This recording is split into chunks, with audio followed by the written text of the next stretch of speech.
Welcome back, everyone, to Bad Things Well Said Icelandic Newsroom. Yes, welcome. It is Friday, October 3rd. And if you're just getting your day started, well, yesterday, Thursday the 2nd, was quite the spectacle. A real masterclass in Icelandic absurdity, you might say. Oh, absolutely. The doctrine where chaos is just, opportunity waiting to happen. We saw the corporate world doing its usual trick. Which is? Recycling failure, turning it into stunning success. While at the same time, the government managed to make it even harder to be a working parent. Right. Harder than starting a failed airline, apparently. Seems like it. And then, just to top it off, Mother Nature gave us a nice little light show before, hitting us with the actual winter storm. It's a lot to take in, isn't it? It really is. So that's what we're here for this morning. We'll give you the shortcut, the cynical view, connect the dots for you. From collapsing airlines to Arctic blasts hitting the coast. Because it is all connected here, isn't it? In this wonderfully weird, often ridiculous little circle. It's not just news, it's commentary on life itself. Well put. Now, before we dive into the glorious details of yesterday's decay, just a quick reminder. If you find this perspective useful... Or at least entertaining. Or entertaining, yes. Please do hit that subscribe button. Give us a like. It genuinely helps us keep doing this. Okay, let's start with the big one. The corporate immortals. Play airlines. We talked about it last week. The death spiral was, obvious. Completely predictable. But the question is, what happens to the guy who kind of steered the ship onto the rocks? Not once, but twice. Well, naturally he gets a promotion. It's almost funny. It is funny, in a dark way. 2 days. 2 days after play tanks, Arnar Már Magnússon, who, let's remember, was also deep in the WRW air mess site. He doesn't just get a severance package, no.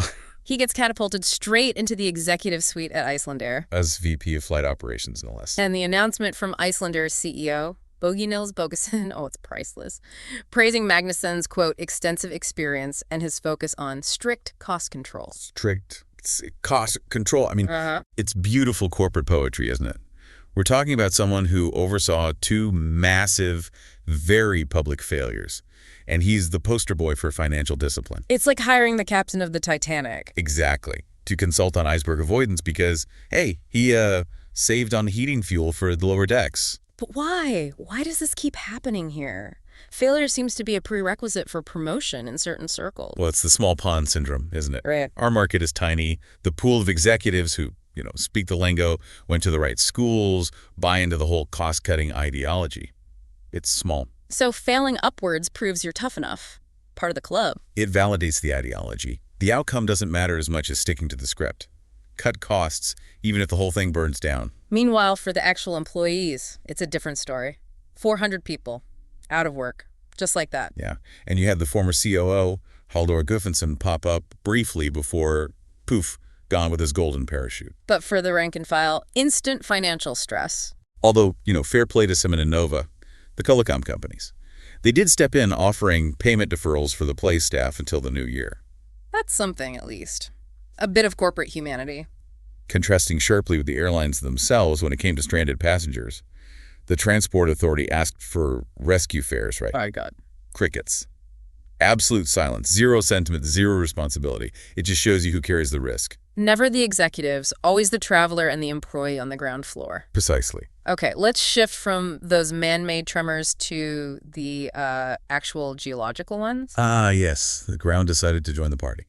Down on the Snæfell's Peninsula, an earthquake swarm. In the Jökulsárlón volcanic system, over 30 tremors yesterday. The biggest were what, 3.3 and 3.2? Yeah, nothing huge, but enough to be felt. Kind of like geological white noise for Iceland. But the best description came from farmer Gudis Jónsdóttir. She said it felt like the washing machine was spinning. Perfect Icelandic description. And isn't that just a metaphor for life here sometimes? That constant low-level hum of anxiety? Ground shaking just a little bit? Always something rumbling beneath the surface, which brings us nicely to the societal tremors. The demographic dilemma, birth rate, plummeting, all-time low, and the reason cited, the pressure of intensive mothering. Right. The expectations are just immense. So you'd think the city, Reykjavík, would try to, help Make childcare easier, cheaper. Oh, you sweet, naive soul. No, of course not. Reykjavík City Council approved the Reykjavík model for preschools. Which does. The exact opposite. It basically penalizes parents who need full-time care. You pay more per hour if your kid is there longer. Wait, what? Seriously? So we're worried about not having enough babies? And we make it financially harder for people who do have kids and need to work full-time? Yep. Hildur Bjornsdottir ripped into it, saying it just dumps the burden onto working parents, especially shift workers, the vaktavinnafolk. She mentioned a potential 70% fee hike for some? That's insane. And it hits working mothers hardest, usually. It's a masterclass in policy contradiction. Macro goals versus micro punishment. And the financial hits just keep coming, don't they? The health minister's proposals yesterday. Right. Get ready to pay more for healthcare. Fees for missed appointments are coming. Okay, that one. Maybe I can see the logic, discourage no-shows. But charging for telehealth? Yeah, those convenient remote consultations. Not free anymore. And get this, the state won't cover sterilization procedures for free either. So let me get this straight.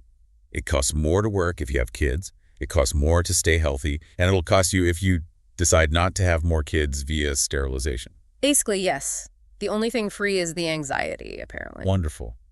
And while the capital ties itself in knots out in the regions, things just grind to a halt. Like in Stikkishólmur, the fishing operators there are stuck, just waiting. Waiting for the government to sort out the rules on shell and shrimp compensation. That's the skellbaiter.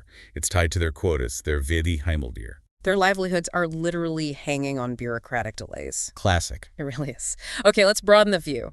How the wider world sort of lands on Iceland's shores. The Gaza flotilla situation, suddenly very real for us. Because the Israeli Navy intercepted that boat, the Conscience, and on board, Icelandic activist and musician Margrét Kristín Blöndal, Magastína. Which led to that fascinating split screen on RÚV News. You had Magastína, clearly outraged, calling it piracy, Shoran, pure moral fury. And then immediately after, Professor Arnar Már Magnússon laying out the cold, hard legal perspective. Which was? That Israel is enforcing a naval blockade declared back in 2007. Contentious, yes. Illegal. Well, according to him, operating within a certain legal framework, however disputed. It's that perfect clash. Raw emotion versus legal interpretation. Our job is just to point out the clash exists, right? Not solve the Middle East. Exactly. We just report the ripples reaching our pond. Meanwhile, closer to home, security concerns are getting very real. Yeah, Prime Minister Kristrún Frostadóttir was in Copenhagen for that EPC summit. And the timing... Right after those weird drone flights over Danish airports, Kastrup included. Very suspicious. And then yesterday, a direct link surfaced. The French arrested 2 crew members off a Russian tanker, the borealis, one of those Shadow Fleet ships. And they arrested them in connection with the drone flights. Suddenly, the abstract threat feels a lot more concrete. Which forces Iceland's hand, doesn't it? The PM said it would be natural for Iceland to consider participating in this proposed European drone wall. That's a big shift from, mostly neutral observer on the sidelines to potentially joining a continental defense system against drones. It's a 21st century threat needing a 21st century response, I guess. Are we ready for that? The costs, the implications? That's a million krona question, isn't it? Walls are never cheap, virtual or otherwise. Okay, before things get too heavy, let's lighten the mood. Distractions, victories, things that make life bearable. We absolutely have to mention actress Hori Birgisdóttir. What a year she's having. Grimma nomination, starring in Moulin Rouge. Here in town. And now, landing the role of Dorothy in The Wizard of Oz. Iconic. And she shared that lovely story about her grandfather. Looking forward to seeing her play Dorothy. Yeah, that's the good stuff. It really is. A moment of genuine warmth amidst the everything else. All right, quick sports roundup. Keep the energy up. Let's do it. Basketball. Big news for Ichwe. Their first win in the top league in 25 years. They beat Hutter 102-92. That's huge for them. Wow, 25 years, that's persistence. Definitely. In handball, After Elding is still rolling. Undefeated at the top of the league. Dominant. And the footballers abroad, doing us proud. Hakon Arnar Haraldsson scored for Lille in the Europa League, though they lost. Our keeper, Elias Raffin Olafsson, his team, Midtjylland, got a good away win. And Breidablik held on for a really valuable 0-0 draw away in the Conference League. Nice. Good results all around. See, it's not all corporate shenanigans. Sometimes the ball actually goes in the net. Unlike some business plans. Zing! Okay, finally. The main event. The ultimate Icelandic boss battle. The weather. Ah, yes. Buckle up. We've got a 3-act drama playing out. Act 1, today, Friday. It looks deceptively nice in places. Deceptive mildness, exactly. In the south and west, around Reykjavík, southerly breeze, maybe some showers, spurier we call them, but warm. Up to 11, maybe 12 degrees Celsius. Unseasonable. If you're in the north or east, jackpot. Clear skies, Bjartvíri. Light winds. A perfect autumn day. Which brings us to Act 2. Tonight. The golden window. Listen up, aurora hunters. This is important. Very. We're near the solar maximum, and there's a geomagnetic storm forecast, KP Index 5, potentially a G1 minor storm. Meaning northern lights potential is high. Combine that with the clear skies, especially in the north and east. Tonight is likely your only real shot this week before the weather turns nasty. Go look up. Okay, so catch the cosmic beauty tonight, because Act 3 arrives tomorrow morning. Act 3. The terrestrial fury, Cyclone Amy, while far away, is going to last the east and southeast coast starting Saturday morning. We're talking a proper gale. Northwesterly winds norvesten fosfiri, gusting strong, maybe 10 to 18 meters per second sustained. That's dangerous driving weather. Varsamt for everywhere. Especially for trucks, high-sided vehicles, campers. Absolutely. They're already planning to close a section of Ring Road 1 near Fáskrúðsfjörður early Saturday. Take the warning seriously. Don't be a hero. And this pleasant warmth we have today. Say goodbye. Oh, yeah. The weekend is the end of it. Monday brings the real shift. Northerly flow, much colder air, sleet sledda, and the first proper widespread snow Strakoma hitting the north. Winter is here. Officially knocking on the door. Hard. So, wrapping up yesterday, it was just peak Iceland, wasn't it? Fail upwards in business, get penalized for having kids while we worry about the birth rate, witness cosmic beauty, then brace for a physical storm, all in 24 hours. It's the perfect summary. The key takeaway isn't just the news itself, is it? It's the skill you need to survive here. Which is the art of adaptation. Constant, rapid adaptation. Right. To the corporate nonsense, the bureaucratic hoops, and, yeah, the absolute ruthless, beautiful weather. Adapt or, well, get left out in the cold. Literally and figuratively. Couldn't have said it better myself. All right, that's our look at the glorious mess for today. If you enjoyed this particular flavor of news and necessary cynicism, please do hit that subscribe button, give us a like, share the show. We appreciate it.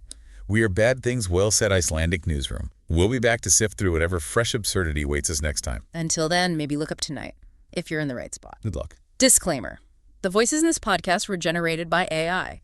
However, all information, facts, claims, concepts, and the script itself were prepared, editorially reviewed, and are the original work of a human author.